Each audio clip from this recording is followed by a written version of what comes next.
Abonnez-vous sur votre chaîne YouTube Ange Gardien Télévision.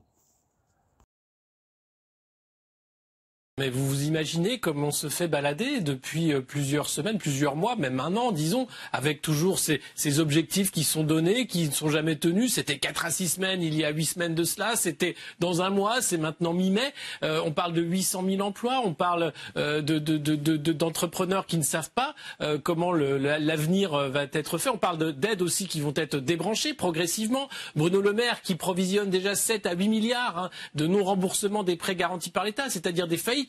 On parle de plus de 120 000 faillites qui sont déjà en préparation avec les liquidateurs et une réforme de l'AGS qui va faire que, en plus, l'argent qui payait les salariés va payer les liquidateurs plutôt que les salariés. Tout ça est en cours et rien n'est fait pour éviter le mur des faillites, éviter le mur de l'incertitude. Parce que pour beaucoup de restaurateurs, ça veut dire quoi? Recommencer à zéro, avec l'incertitude aussi du retour des gens finalement au restaurant, le fait qu'il n'y aura pas de touristes comme les autres années, même si on ouvre pour la saison estivale, ce ne sera pas une saison estivale comme les autres. Donc quelles seront les aides et jusqu'à quand? Et le combien ça coûte au final? Qui va le payer? C'est le quoi qu'il va nous en coûter, quoi qu'il va en coûter aux entreprises. Et je crois que la colère, elle est réelle, l'agacement, il est permanent. Et là, avec ces conférences de presse qui nous sortent toujours les mêmes choses, avec du renforcé, avec des tests, avec des stratégies, mais improvisées sur des coins de nappe, avec les cabinets de conseil pour nous prendre pour des hamsters. Un coup on sort de la cage, un coup on rentre. Qu'est-ce qu'on nous prépare réellement? Je crois que là, aujourd'hui, tout est misé sur une stratégie de vaccination avec ces 20 millions de doses, 30 millions de doses pour dire qu'on va retrouver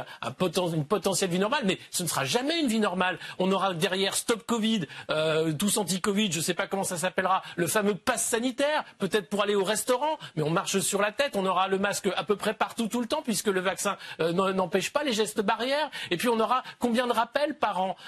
Israël prépare déjà le rappel pour la fin de l'année, et puis chaque année il y aura des rappels. Alors ça veut dire quoi? Que le monde d'avant il est mort et enterré, et qu'on va vivre maintenant sous couvre-feu permanent, avec ce pass sanitaire, avec cette incertitude permanente. Voilà la question auquel aujourd'hui, je crois, aucun responsable politique en Europe ne peut répondre, particulièrement ici en France, où on marche vraiment sur la tête, puisque ça n'a été que des ordres contradictoires et des amendes, parce qu'à 19h, il fallait rentrer chez soi. Le couvre-feu à 19h, bon, je crois qu'on peut arrêter, il fait jour, il fait bon, on va peut-être décaler un peu, parce que la raison sanitaire... C'est pas fini, manifestement. Mais moi j'aimerais savoir quel est l'intérêt de ce couvre-feu maintenant aujourd'hui.